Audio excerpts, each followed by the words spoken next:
दोस्तों जय गुरुदेव। Video number 57 हमारी स्पेशल सीरीज़ जो 53 से 60 नंबर वीडियो के बीच में चल रही है, उसी पर आधारित ये भी एक वीडियो जिसका मुख्य उद्देश्य है सभी तकलीफ़ मुक्त कैसे हों, या सभी का तकलीफ़ मुक्त रहना कैसे ज़रूरी है और उसके लिए क्या क्या किया जाना ज़रूरी है।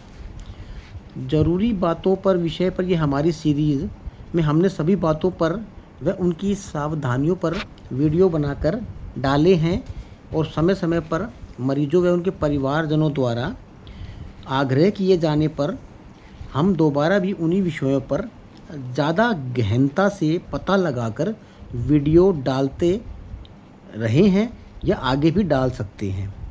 इसी सीरीज़ में एक और अहम वीडियो जो हम आज डालने जा रहे हैं दोस्तों, वो यह है कि हम ऐसा क्या करें कि परेशानी व तकलीफ़ से ग्रस्त कोई भी शरीर परेशानी मुक्त हो जाए और स्वस्थ व्यक्ति कभी भी इन तकलीफ़ व परेशानियों की जद में ना आए, या ये कहें उनसे दूर रहे।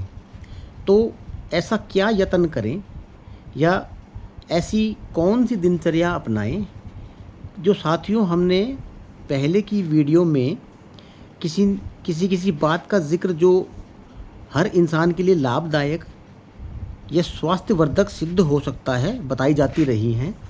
उसी पर हमने ये डिटेल वीडियो कुछ लोगों के आग्रह पर बनाई है। कुछ लोगों के सवालों से हमें ये ऐसा महसूस हुआ कि लोग बाग सीधा उन सवाल या उन मुद्दों पर नहीं आ पाते हैं जो वो पूछना चाहते हैं। तो उन्हीं की बातों का थोड़ा विश्लेषण करके हमने ये आइडिया से अपने और ये एक स्पेशल सीरीज़ शुरू की है जो किसी तकलीफ़ वाले व्यक्ति को, या ये कहें कि पूरी की पूरी मानव जाति के लिए लाभदायक है। अब ये आपके ऊपर है कि आप इनको कितना मानते हैं। इसलिए दोस्तों हम कहते हैं आप खुद तो माने ही, इसके अलावा इन्हें शेयर व सब्सक्राइब भी करते रहें ताकि किसी का ऐसे का भला हो जाए जो शायद सामने आने से डरता या कतराता हो। अब सबसे बड़ी बात दोस्तों, हम एक मुख्य कारक पर आज की वीडियो बना रहे हैं, वो यह है कि आखिर इन तकलीफ़, इन बीमारियों, इन रोगों की जड़ है क्या, और ऐसा कौन सा यत्न या ऐसा कौन सा प्रयास है जिसको करने से इनका समूल नाश तो हो ही जाए। हमारा एक प्रयास ये भी है कि अगर कोई तकलीफ़ों से दूर है तो वो तकलीफ़ों से दूर ही रहे। इसके लिए साथियों एक अहम बात जो सबको पता भी है फिर भी बतानी ज़रूरी है, हमारा शरीर जो है वो पंच तत्वों से मिलकर बना हुआ है। पंच तत्वों से मिलकर बना है, इसके बारे में सभी को जानकारी है, सभी ने सुना पढ़ा देखा है। पर इन पंच तत्वों का शरीर रूपी ढांचे में सही मेल बैठाया जाना ये सबसे अहम है दोस्तों। वरन हवा, पानी, खाना पीना और बाकी जीविका के जो साधन हैं, जिन साधनों का इस्तेमाल प्राय लोगों द्वारा किया जाता है, या ये कहें कि जिन साधनों के इस्तेमाल को किया जाना समाहित होता है, परंतु फिर भी यह शरीर कैसे रोग, विकार या बीमारियों की तकलीफ़ से ग्रस्त हो जाता है, यह प्रश्न अहम है। सभी के जहन में यही प्रश्न घूमता है कि हमने सावधानियां भी रखी फिर भी हम बड़ी तकलीफ़ों से घिर गए। जैसे साधारणतः सुना या देखा या माना गया है कि त्वचा की सभी तकलीफ़ें कहीं ना कहीं लीवर से कनेक्टेड हैं। इनका जो सृजन है, शुरुआत जो है, वो लीवर की किसी न किसी अव्यवस्थित स्थिति की वजह से ही होता है।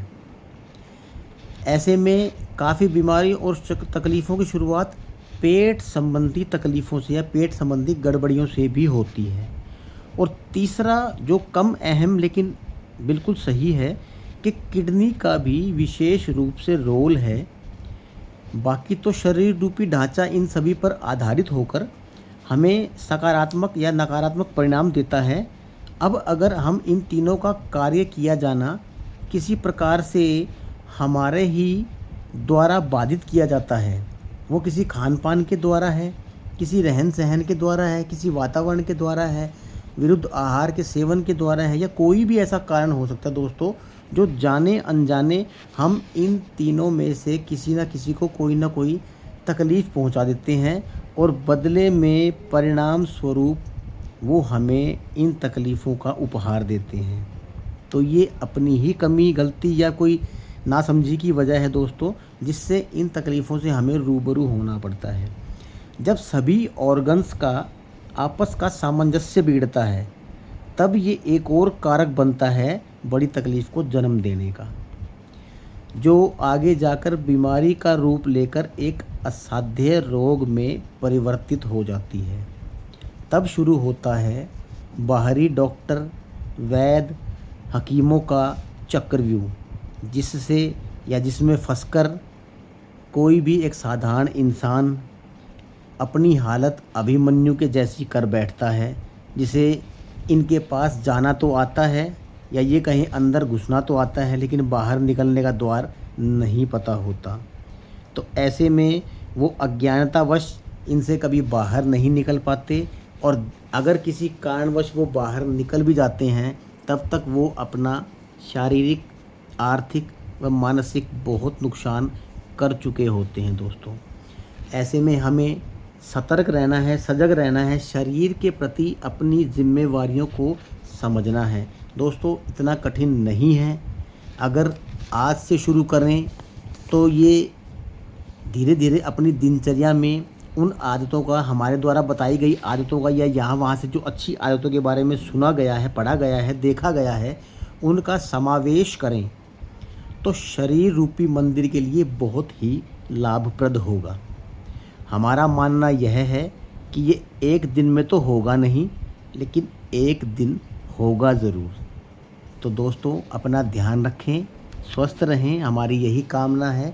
जो परेशानी हमने देखी या झेली है, भगवान ना करे उसे कोई देखे या झेले।